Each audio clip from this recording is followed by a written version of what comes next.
Haga jingla kai Serie A preng ke Juventus Persia ika Roma aba phai shagan ke jingla kai ke Juventus kala khur ka nam chop hadin bagalala ban Khlem ika Roma da arla kawai.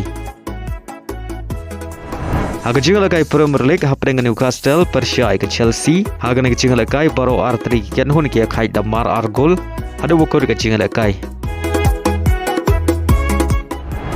Haga jingla kai ha preng Leeds United Persia ika Crystal Palace aba phai shagan ke jingla kai ka Leeds United kala khur ka nam chop hadin bagalala ban Khlem ika Crystal Palace da saula kawai. Haga jingla kai ha preng Liverpool Persia ika Tottenham haga ke jingla kai ka Liverpool kala khur ka nam chop hadin bagalala ban Khlem ika Tottenham da arla kawai. Haga jingla kai ha preng Manchester City Persia ika West Ham aba phai shagan ke jingla kai ka Manchester City kala khur ka nam chop hadin bakalala ban Khlem ka West Ham da laila not badia gini ke lai gol jo ka Manchester City layo ban thep ar gol do Haaland haga minit ka basan bar haga minit ka ban riu pheu kundai bar shi gol layo ban thep lengbo Regenders haga minit ka balai pheu phra. Haga wei par ka jingla kai Premier League ha preng ka Everton Persia ka Arsenal haga ne ka jingla kai ka Arsenal kala khur ka nam chop hadin bakalala ban Khlem ka Everton da shi gol not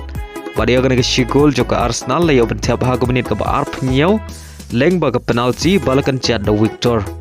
baleng ba gana ke jing job ka Arsenal kadang ne Kyrdan ka Nyngkong haga mi yakhin point.